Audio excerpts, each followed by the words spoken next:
चलिए तो बच्चों अब हम बात करते हैं आपसे कार्बो एनायन के लिए। ठीक है, कार्बोकेटाइन तो आपने पढ़ लिया। कार्बो एनायन हेटेरोलाइसिस के लिए जो सिंगल कोवैलेंट बॉन्ड का केस है,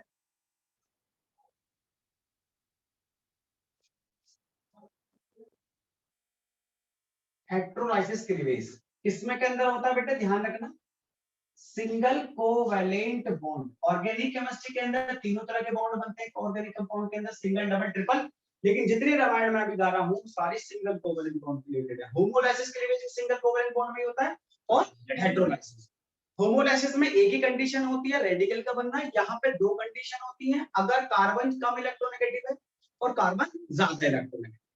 इस तरीके से कार्बोकेटाइन एंड कार्बो एनायंस फॉर्म हो जाते हैं। कार्बोकेटाइन का बिल्कुल उल्टा कर दो, कार्बो एनायंस। ठीक है, ऐसे केस आपको बहुत कम पढ़ने को मिलेंगे, लेकिन मिलेंगे। अगर कार्बन से जुड़ने वाला कोई एक एलिमेंट ऐसा हो Z जिसकी इलेक्ट्रोनेगेटिविटी कार्बन से कम हो, ठीक है, इस समय पे Z कैसा है बेटे, लेस इलेक्ट्रोनेगेटिव देन कार्बन। तो अब कार्बन कैसा हो जाएगा, मोर इलेक्ट्रोनेगेटिव। एक फ्लोरीन को छोड़ दूं मैं, फ्लोरीन को छोड़ने के बाद बाकी जितने भी केस है इलेक्ट्रोनेगेटिविटी को हमेशा कंपैरिजन पे है।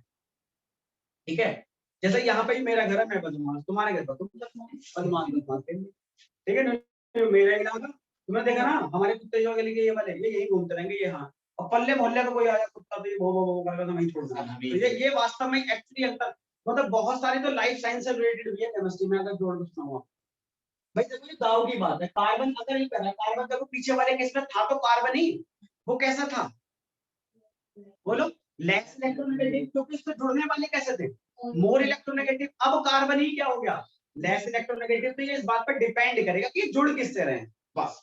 ठीक है, जुड़ने वाले जैसे ये कौन से होंगे, मेटल एटम हो सकते हैं मोस्टली। सर जेड में सर लिथियम आ सकता है, जेड में लिथियम आ जाएगा, सोडियम आ जाएगा, मैग्नीशियम आ जाएगा, मेटल आ जाएगा। मेटल तो आएंगे ही आएंगे। लिथियम सर कोवेलेंट बॉन्ड बनाता है। हाँ, लिथियम, मैग्नीशियम, सोडियम भी कुछ हद तक आ जाता है इन केसों में, तो ये आ जाता है, बेरिलियम आ जाता है। ठीक है, तो जैसे एग्जांपल में अगर हम मान लें CH3Ni, तो लिथियम टिपिकल मेटल है, तो ये तो इलेक्ट्रॉन खींचेगा नहीं, तो कौन खींचेगा आपका, अब कार्बन खींचेगा तो क्या आ जाएगा, CH3I। कार्बन पे कैसा चार्ज आ गया, नेगेटिव। नेगेटिव चार्ज का मतलब हो गया एक्स्ट्रा इलेक्ट्रॉन। एक्स्ट्रा इलेक्ट्रॉन जरा CH3 की स्ट्रक्चर बना के दिखाता हूं मैं आपको, ये CH3 की स्ट्रक्चर हो जाएगी बेटे। ठीक है भाई, ऊपर नेगेटिव चार्ज और 3 हाइड्रोजन, तो हाइब्रिडाइजेशन कैसा होगा इसका, sp3, एक lone pair, 3 bond pair, lone pair bond pair का सम निकाल लो 4, उतने ही ऑर्बिटल यूज होंगे, तो इसका मतलब sp3। और इलेक्ट्रॉन कितने इसके, इस एक बॉन्ड में 2 इलेक्ट्रॉन, 2 2 4 2 6 2 8, 8 इलेक्ट्रॉन पूरे, तो ये कैसा स्टेबल है। इसका मतलब ये क्या चाहेगा कि इससे कोई इलेक्ट्रॉन डोनेटिंग ग्रुप ना जुड़े, क्योंकि जो इसके मुंह में ऑलरेडी 2 रसगुल्ले हैं, तो तीसरा वो ठूसोगे तो बुरा लगेगा नहीं हमसे, सीधी बात है।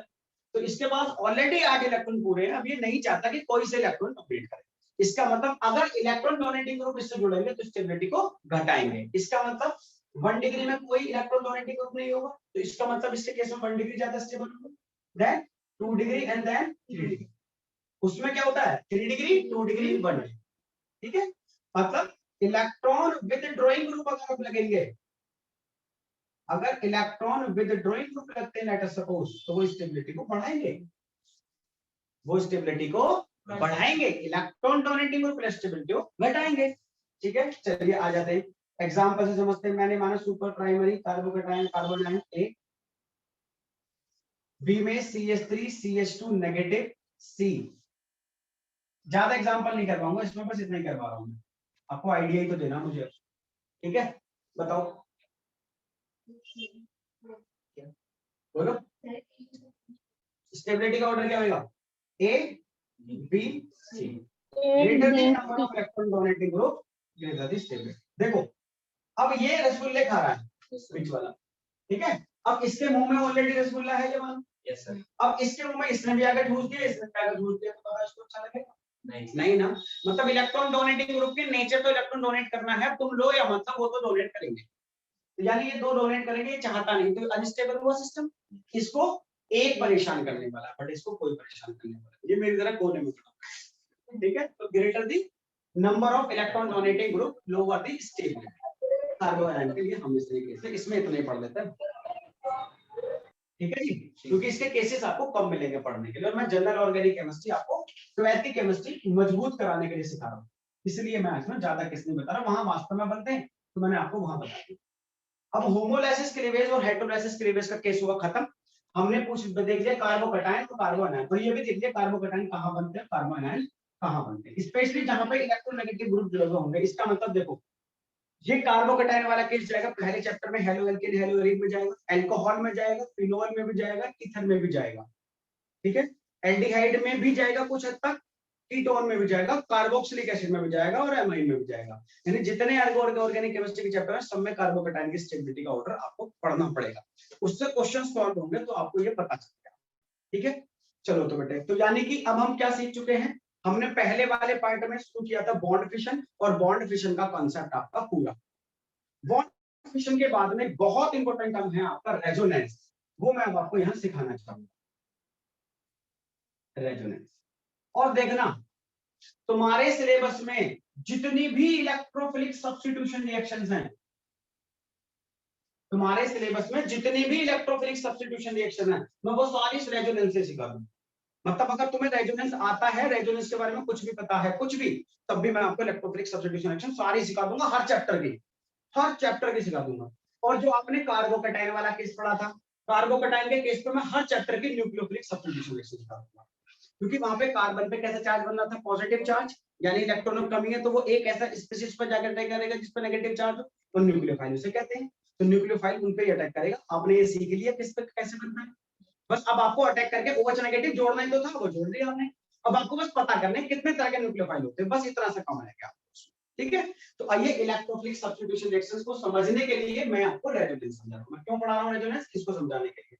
तो इससे क्या केवल इलेक्ट्रोफिलिक सब्स्टिट्यूशन रिएक्शन सॉल्व होंगे, नहीं, और भी कई सारे कंसेप्चुअल क्वेश्चंस मेरे होंगे, कई सारे आंसर्स मेरे निकल के आएंगे कि ये ज्यादा बनता है, ये कम बनता है, ये एसिडिक ज्यादा है, ये बेसिक ज्यादा है। स्पेशली एसिडिक और बेसिक कैरेक्टर कम, एसिडिक बेसिक कैरेक्टर तो अगर कम ही एक्सप्लेन होते हैं इससे, acidic basic character inductive fact से ज्यादा अच्छे एक्सप्लेन होते हैं। हालांकि इसमें भी कहीं कहीं आ जाता है कि रेजोनेंस इसमें ज्यादा है, तो इसको समझ लेते हैं। तो रेजोनेंस क्या है और उसको इलेक्ट्रोफिलिक सब्स्टिट्यूशन रिएक्शन में कैसे करेंगे समझते हैं। रेजोनेंस का क्या मतलब होता है बेटे, रेजोनेंस एक ऐसी चीज का नाम है जब किसी एक मॉलिक्यूल की स्ट्रक्चर को, जब एक मॉलिक्यूल की स्ट्रक्चर को एक से ज्यादा तरीके से रिप्रेजेंट किया जा सकता हो, तो इसे हम इसका रेजोनेंस कहते हैं। देखो ये मार्कर है, ये क्या है, और ये क्या है, और ये क्या है, और ये क्या है, हर स्थिति में मार्कर ये है, लेकिन पोजीशन अलग अलग हो जाती है इसकी, ये पोजीशन, ये पोजीशन, ये पोजीशन, बस इसी को रेजोनेंस है। यानी जब एक ही मॉलिक्यूल हो बट स्ट्रक्चर उसकी अलग अलग रिप्रेजेंट हो जाए तो उसे रेजोनेंस कहते हैं। रेजोनेंस को समझने का सबसे पहले तरीका है सिस्टम अनसैचुरेटेड या कॉन्जुगेटेड होना चाहिए। यानी रेजोनेंस उनमें आएगा जिनमें डबल बॉन्ड और ट्रिपल बॉन्ड हो, यानी सिंगल बॉन्ड वाले में कभी रेजोनेंस नहीं आता, वहां पे बॉन्ड फिशन होता, होमोलाइसिस या हेटेरोलाइसिस। और रेजोनेंस किसमें आएगा बेटे, अनसैचुरेटेड सिस्टम। यानी रेजोनेंस किसका पार्ट है बेटे, कौन सिखाएगा, कौन बताएगा हमें, unsaturated system. System should be unsaturated, और केवल अनसैचुरेटेड होना चाहिए। भाई हमारे घर में पैसे हैं इसका मतलब ये नहीं कि मैं अमीर हूं, अमीर हो तो हमारी फीस टाइम पर देते। अनसैचुरेटेड सिस्टम, अनसैचुरेटेड सिस्टम में बेटे दो तरह के होते हैं, डबल बॉन्ड होता है और एक ट्रिपल, कम से कम, इससे ज्यादा डबल बॉन्ड और ट्रिपल बॉन्ड हो सकते हैं। ट्रिपल बॉन्ड से ज्यादा बॉन्ड कभी बन नहीं सकते क्योंकि एनर्जी अलाउड है, ठीक है। तो बेटे जिनमें डबल बॉन्ड होंगे, और डबल और ट्रिपल बॉन्ड कैसे होंगे, कॉन्जुगेटेड होंगे। डबल और ट्रिपल बॉन्ड कैसे होंगे, कॉन्जुगेटेड, यानी कॉन्जुगेटेड सिस्टम में ही रेजोनेंस आएगा। System must be conjugated. What is the meaning of conjugation, conjugation क्या है और कॉन्जुगेशन कितने तरह के होते हैं। कॉन्जुगेशन कुछ भी नहीं है बेटे, मैंने माना कि मैंने एक सेब रखा और उसके बाद में मैंने एक आलू रख दिया, सब्जी फल एक था, सब्जी फल, तभी तो कॉन्जुगेशन यही तो है, सेब आलू, सेब आलू, सेब आलू, सेब आलू, आलू, ठीक है। तो ये कॉन्जुगेशन है, मतलब जस्ट आफ्टर वन अनदर अगर कोई रखा हुआ है तो इट इज कॉल्ड कॉन्जुगेशन, ठीक है। Sigma pi, sigma pi, sigma pi, या पाई सिग्मा पाई सिग्मा, ठीक है। तो कॉन्जुगेशन करते हैं। कॉन्जुगेशन में क्या होगा बेटे, यदि डबल से नेक्स्ट पे, सिंगल बॉन्ड हो, या सिंगल से नेक्स्ट पे क्या हो बेटे, डबल। ये कॉन्जुगेशन। जैसे मैंने माना मेरे पास है CH2 double bond CH single bond, ऐसे ही ये कॉन्जुगेशन है। या इस CH3 को मैं हटा देता हूं कुछ देर के लिए, मैंने माना यहां double bond CH single bond फिर CH3 है, ये कॉन्जुगेशन है। डबल सिंगल डबल सिंगल, तो यहां तक कॉन्जुगेशन है जहां तक डबल सिंगल है, यहां पे कॉन्जुगेटेड, ये सिस्टम कॉन्जुगेटेड, ये कॉन्जुगेशन में पार्टिसिपेट नहीं करता। क्लियर होती है बात बेटा? तो ये क्या होता है, डबल से नेक्स्ट पे सिंगल और सिंगल से नेक्स्ट पे डबल, ठीक है। यानी कि सिंगल डबल का मतलब है पाई से नेक्स्ट पे क्या होना चाहिए, सिंगल। अगर पाई से नेक्स्ट पे पॉजिटिव चार्ज है, ये काम आएंगे हमें ऑर्गेनिक केमिस्ट्री में। ज्यादा बड़े सिस्टम नहीं समझाऊंगा आपको, छोटे छोटे समझाऊंगा जो हमारे काम आए। पाई से नेक्स्ट पे अगर पॉजिटिव चार्ज है तो वो भी कॉन्जुगेटेड सिस्टम होता है। जैसे मैंने माना मेरे पास है CH2 positive single bond CH double bond है, पाई से नेक्स्ट कार्बन पे क्या है, पॉजिटिव चार्ज। बोलो यस सर। पाई से नेक्स्ट पे क्या पॉजिटिव चार्ज, तो ये किस में जाएगा, रेजोनेंस। मतलब ये कार्बोकैटायन, ये वाला पता है, ये वाला कार्बोकैटायन किससे स्टेबलाइज होगा, रेजोनेंस से। अब यहाँ इलेक्ट्रॉन डोनेटिंग ग्रुप का कॉन्सेप्ट नहीं आएगा, कभी इलेक्ट्रॉन डोनेटिंग ग्रुप ज्यादा है तो स्टेबल है। ये किसके थ्रू रेजोनेंस है, ये किसके थ्रू हो रहा, रेजोनेंस। ठीक है। अगर पाई से नेक्स्ट पे नेगेटिव चार्ज हो तब भी चलेगा, पॉजिटिव हो तब भी चलेगा, नेगेटिव हो तब भी चलेगा। मतलब अगर मेरे पास हो CH2 negative single bond CH double bond CH तब भी चलेगा। ठीक है। पाई से नेक्स्ट पे रेडिकल हो, पाई से नेक्स्ट पे फ्री रेडिकल हो तो ये भी चलेगा। CH2 radical single bond CH double bond CH2 radical याद होगा आपको, मैंने आपको बताया था एल्काइल ग्रुप पे बनता है, बनाया था ना, CH3 बनाया था ये। तो ये क्यों बन गया, क्योंकि ये रेडिकल किस में चला जाएगा, रेजोनेंस में, और रेजोनेंस में जाने पर क्या जाएगा, स्टेबल। ये है एलिफेटिक के कॉन्जुगेटेड सिस्टम, यानी एलिफेटिक के अंदर जो रेजोनेंस होती है वो इस तरीके से होती है। ठीक है। व्हाट इज रेजोनेंस, किसी एक मॉलिक्यूल की स्ट्रक्चर को एक से ज्यादा तरीके से रिप्रेजेंट करने के जो कॉन्सेप्ट होता है उसे हम रेजोनेंस कहते हैं। रेजोनेंस एक अनसैचुरेटेड या कॉन्जुगेटेड सिस्टम के अंदर पाया जाता है। ये कॉन्जुगेशन है, डबल से नेक्स्ट पर सिग्मा हो, पाई से नेक्स्ट पर सिग्मा हो, है ना, या सिग्मा से नेक्स्ट पर डबल हो, पाई से नेक्स्ट पे पॉजिटिव चार्ज हो, पाई से नेक्स्ट पे नेगेटिव चार्ज हो, पाई से नेक्स्ट पे रेडिकल, ये सारे हमारे क्या बनते हैं, कॉन्जुगेशन बनते हैं। ये हमारे कॉन्जुगेटेड। ठीक है। तो क्या केवल कॉन्जुगेटेड होना ही जरूरी है, नहीं। ठीक है। केवल कॉन्जुगेशन से रेजोनेंस नहीं आता, रेजोनेंस और भी कंडीशन से आता है। जरा वो कंडीशन देख लेते हैं, मैं भी देख रहा हूं, मैं आपको बता रहा हूं किसके अंदर रेजोनेंस आएगी। रेजोनेंस कैसे लिखेंगे मैं ये नहीं बता रहा हूं अभी। ठीक है। अगला molecule must lie in plane, मतलब जो उसकी ज्योमेट्री है वो 2D में आनी चाहिए, ज्योमेट्री 3D ना हो, 3 डायमेंशनल ना हो। तो 2D में दो ही तरह के हाइब्रिडाइजेशन आते हैं बेटे, sp और sp2। sp3 tetrahedral, below the plane above the plane आ जाता है, 3D में आ जाता है, तो मतलब उसमें आएगा ही। और sp के अंदर आपको पता ही है ट्रिपल बॉन्ड, डबल बॉन्ड, बात हुई यार, सिस्टम मस्ट बी कॉन्जुगेटेड, वो अनसैचुरेटेड। ठीक है। तो molecule lie in plane, plane में लाई करेगा मतलब 2D स्ट्रक्चर दिखाना चाहिए, sp और sp2 हाइब्रिडाइज वाले में आ जाता है। लास्ट में थोड़ी देर पहले मैंने CH3 मना कर दिया था क्योंकि sp3 हाइब्रिडाइज था। ठीक है बच्चे। तो molecule must lie in plane. Next, it should follow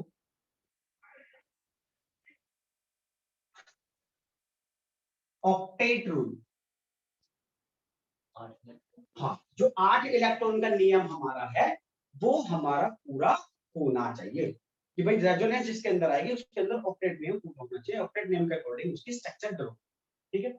अब स्ट्रक्चर कैसे ड्रॉ होगी, रेजोनेंस की स्ट्रक्चर कैसे बनाएंगे, स्ट्रक्चर बनाते समय ध्यान रखना एटम अपनी जगह पे रहेंगे, मतलब तुम जहां बैठे हो तुम वहीं के वहीं बैठे रहोगे।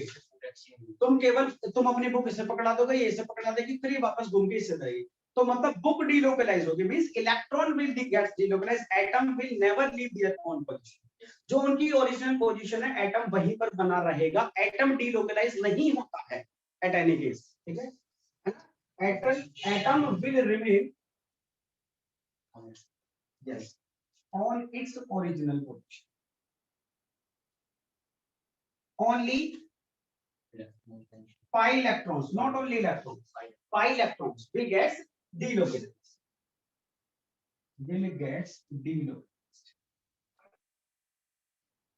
केवल पाई इलेक्ट्रॉन ही डीलोकलाइज, कभी भी सिग्मा यहां भी नहीं होते, सिग्मा डीलोकलाइज होगा तो उसे हाइपर कंजुगेशन कहते हैं, ठीक है।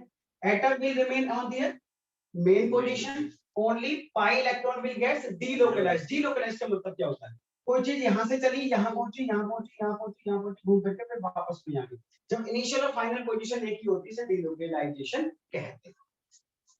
अच्छा, ऑक्टेट नियम पूरा हो,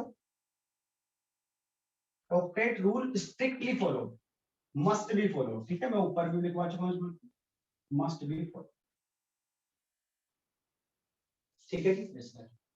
अब रेजोनेंस से हमें क्या पता लगेगी, मतलब रेजोनेंस से हमें कैसे पता लगेगी कौन सी रेजोनेंस स्ट्रक्चर ज्यादा स्टेबल है, ठीक है।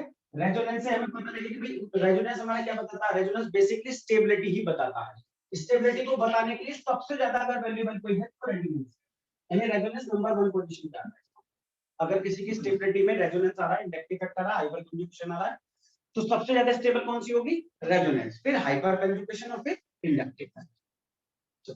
तो बेटा रेजोनेंस के साथ में कौन सी स्ट्रक्चर ज्यादा स्टेबल होगी, एक जिसमें greater number of sigma bond होंगे, ये ध्यान रखना, greater number of sigma bond, जिसमें जितने ज्यादा सिग्मा बॉन्ड होंगे उसकी स्टेबिलिटी उतनी ज्यादा होगी, क्योंकि पाई बॉन्ड डीलोकलाइज होंगे वो उनसे ज्यादा है, ठीक है। दूसरा, if positive charge is present on positive atom or negative charge is present on negative atom, अगर पॉजिटिव चार्ज पॉजिटिव एटम का हो, नेगेटिव चार्ज नेगेटिव एटम को, तो वो वाली स्ट्रक्चर ज्यादा स्टेबल होगी।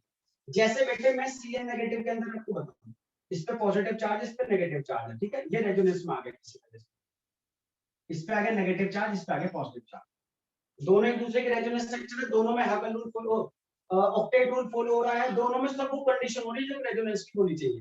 अब मुझसे पूछा जा रहा है दोनों में कौन सी ज्यादा स्टेबल, तो कौन सी स्टेबल ज्यादा है, The first one.